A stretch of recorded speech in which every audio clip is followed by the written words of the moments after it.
Hello everyone, welcome to my channel. अक्सर हम कुछ ऐसे सेंटेंसेस बोलते हैं जैसे कि डांट खाने के बाद वो उदास हो गया, पिटने के बाद वो रोने लगा, या फिर आरोप लगाए जाने के बाद वो वहाँ से भाग गया। तो ऐसे सेंटेंसेस को इंग्लिश में बोलने के लिए हमें सबसे पहले हैविंग बीन का यूज़ करना होगा, उसके बाद वर्ब की third form after that sentence. Examples देखिए। डांट खाने के बाद वो उदास हो गया। Having been scolded, he got sad. Having been scolded, he got sad. Next example देखिए। पिटने के बाद वो रोने लगा। Having been bitten, he started crying. Having been bitten, he started crying. आरोप लगाए जाने के बाद वो वहाँ से भाग गया।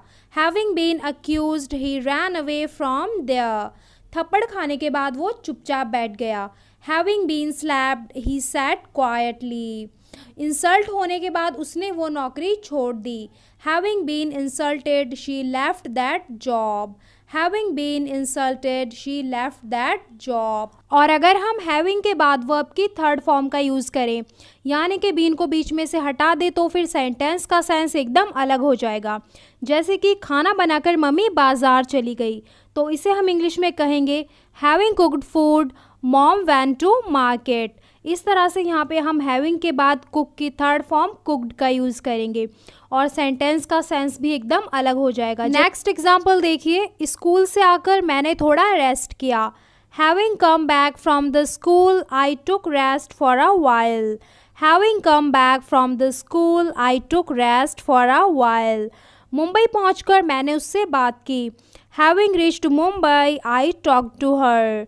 Having reached Mumbai, I talked to her. तो इस तरह से ऐसे सेंटेंसेस के लिए हैविंग के साथ वर्ब की थर्ड फॉर्म का यूज़ किया जाएगा। Structure number 2।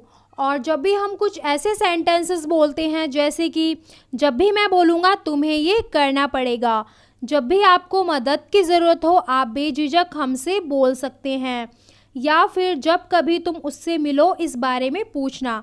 तो इन सभी सेंटेंसेस में आपने एक चीज़ नोटिस की होगी कि जब कभी या फिर जब भी का यूज़ बार बार किया जा रहा है। इसके लिए हम इंग्लिश में व्हेन एवर का यूज़ करेंगे। एग्जाम्पल्स देखिए। जब भी मैं बोलूँगा तुम्हें ये करना पड़ेगा। Whenever I'll tell you, you will have to do this. Whenever I will tell you, you will have to do this. Next example देखिए। जब भी आपको मदद की ज़रूरत हो आप बेझिझक हमसे बोल सकते हैं। Whenever you need help, you can feel free tell us. Whenever you need help, you can feel free tell us. जब कभी तुम उससे मिलो इस बारे में पूछना। Whenever you meet him, ask him about it. Whenever you meet him, ask him about it. जब कभी मैं आऊँगा हम वहाँ चलेंगे। Whenever I will come, we will go there. Whenever I will come, we will go there. Structure number 3. सही समय आने पर मैं आपको सब कुछ बता दूंगा। सही समय आने पर उसे इन्फॉर्म कर दिया जाएगा, या फिर सही समय आने पर मैं तुम्हारा साथ दूंगा। तो ऐसे सेंटेंसेस को इंग्लिश में बनाने के लिए हम इन ड्यू कोर्स ऑफ टाइम का यूज़ करेंगे। हम सिर्फ इन ड्यू कोर्स भी कह सकते हैं। और अगर आपको ये कहना हो कि समय आने पर मैं देख लूँगा, तो ऐसे सेंटेंसेस को बनाने का स्ट्रक्चर हम पिछली एक वीडियो में सीख चुके हैं। अगर आपने वो वीडियो अभी तक नहीं देखा है so you can check it out after this video. चलिए अब बात करते हैं in due course of time की। सही समय आने पर मैं आपको सब कुछ बता दूंगा। I will tell you everything in due course of time. सही समय आने पर उसे इन्फॉर्म कर दिया जाएगा। He will be informed in due course of time, or you can simply say he will be informed in due course. सही समय आने पर मैं तुम्हारा साथ दूंगा। I will stand by you in due course of time. तो जब भी आपको कहना हो सही समय आने पर, इसके लिए आप in due course of time का यूज़ कर सकते हैं। और जब हम कुछ ऐसे सेंटेंसेस बोलते हैं जैसे कि वो कितनी भी सुंदर क्यों ना हो मैं उससे शादी नहीं करूँगा, वो कितना भी बदतमीज़ क्यों ना हो ऐसा कभी नहीं कहेगा, तो ऐसे सेंटेंसेस को इंग्लिश में बोलने के लिए हमें सबसे पहले नो मैटर का यूज़ करना होगा। उसके बाद WH family word, then adjective या फिर एडवर्ब। उसके बाद हम सब्जेक्ट लिखेंगे, then helping verb plus main verb और फिर ऑब्जेक्ट। देन हमें फिर से एक सेंटेंस बनाना होगा। चलिए इसको एग्जाम्पल के थ्रू अच्छे से समझते हैं। वो कितने भी सुंदर क्यों ना हो, मैं उससे शादी नहीं करूँगा।